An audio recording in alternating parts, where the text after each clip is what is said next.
So, very good morning to all our Sports Today family members. And yesterday we saw a clinical performance from India. 7 wicket win, lots of overs to spare. They have made it 4 out of 4. And because of that, now it's a top of the table clash that you're going to see on October 22 between India and New Zealand. Potentially the match of the ICC Cricket World Cup 2023, with one more maybe against England that will happen on October 29th in Lucknow. Now, in that game, everything went according to plan. Rohit Sharma gave you a good start. Shubman Gill got you a 50. Virat Kohli got you a 100, 48th 100. Although the circumstances that he got it in were pretty, you may say, debatable. Let's just keep it to that, debatable. Because, so look, he made the statement. KL Rahul also made statements. We already did a couple of videos on that. You can check it all out. But now there was one major concern though on one player, and that was Hardik Pandya. Now, Hardik Pandya, remember, he suffered an ankle injury and did not field in the entire innings. He could have come out to bat after the fall of the fifth wicket. But in the post-match presentation, Rohit Sharma stated that the ankle is only a little sore. There is nothing to worry about majorly.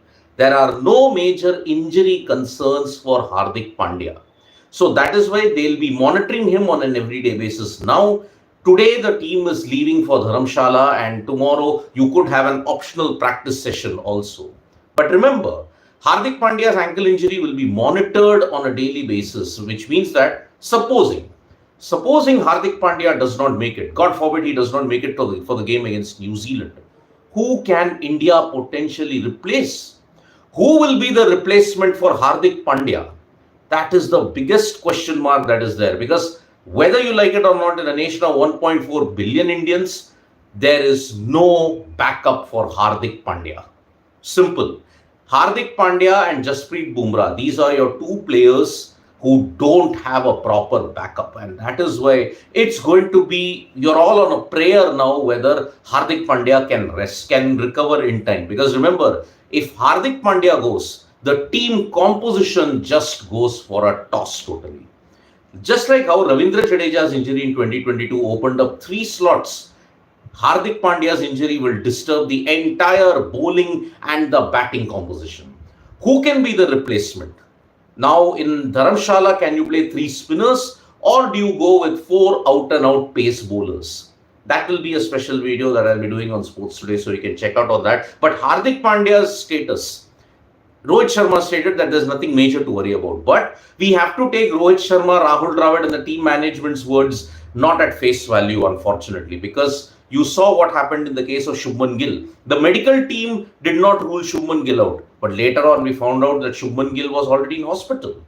That's why he missed 2 games. So to take Rohit Sharma and Rahul Dravid's comments about Hardik Pandya's injury, maybe if they make it, perhaps it will be too premature at this point in time. Because remember, Hardik Pandya, in the way how he fell, it kind of didn't look good. And that's why we hope that Hardik Pandya's injury is not so serious. We hope Rohit Sharma is telling the truth.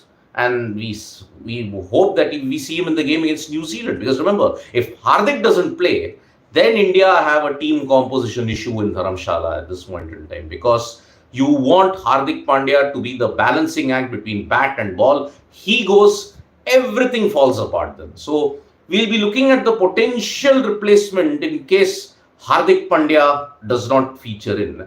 And it is not that hard, we may all think, but it is actually quite hard in that sense. So let's just hope Hardik Pandya makes a full-fledged recovery. Now, Virat Kohli, when he was on 97, yesterday I just spoke about the wide law that came up. Because remember, it was clearly down the leg side. Umpire Richard Kettleborough did not give it. Why? There is apparently an amendment that happened in March 2022. And I will dwell into that amendment in a special video that I'll be doing on Sports Today. Because in March 2022, the wide law was amended when it comes to trigger movement of a batter. Now, yesterday, what happened was that Virat Kohli made a slight movement. The ball was down the leg side, but 99.9% of the time, most of the balls that are in that zone, they will be signaled a wide.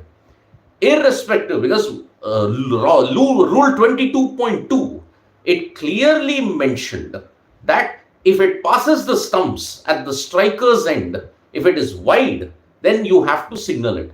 But apparently in March 2022, there was an amendment made to that. Was that the possible reason why Richard Kettlebrough didn't give it? I'll be doing a special follow-up video on that as well. Because remember, the wide rule has been debated very widely at this point in time.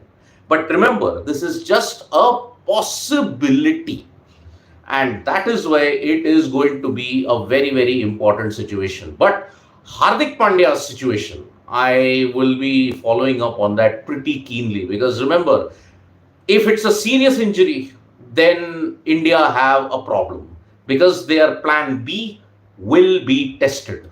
And that's why it is going to be a very, very important situation at this point in time. So Hardik Pandya's injury is one of the grievous things that came out from that Pune match. And many people in hindsight now will be wondering, should Pandya, should Bumrah have been rested? But then in a World Cup, would you want to make those kind of changes? That is the problem. So it is going to be very, very important that Hardik Pandya recovers as soon as possible. Rohit Sharma said nothing major to worry about. But Pandya's injury, looking at face value, it did not look good. So let's hope that he recovers for the New Zealand game. If not, worst case scenario, he recovers for the England game at least. Unless the situation is very, very serious at this point. So who can be the potential replacement for Hardik Pandya? That we don't know. We'll be doing a special video. But remember, the major talking point today will be that wide that Richard Kettlebrough did not give. Maybe in his judgment, he also thought that Bangladesh were deliberately trying to bowl wide. That's why he did not give it. If that is the case, then I will applaud Richard Kettlebrough. Maybe he doesn't deserve the criticism. But yesterday, everything worked well for India. 4 out of 4 wins. For India, in order to have bettered New Zealand, they had to win in 34 overs.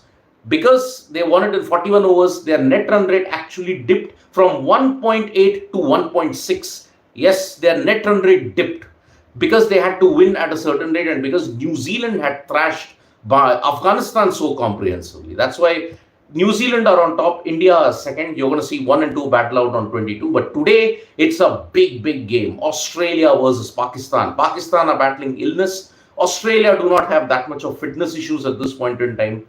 But it is going to be a very, very important sign indeed. If Pakistan can recover from that loss against India, they are well within a shout for the semi-finals. If Australia win, they would have gotten the momentum today. So the first game in Bangalore today, the World Cup 2023 heads to Bangalore for the first time. Let's hope it's a cracking contest. Australia versus Pakistan. It's going to be an epic, epic match indeed.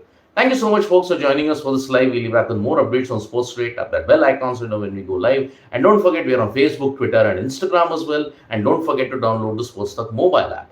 Bye-bye.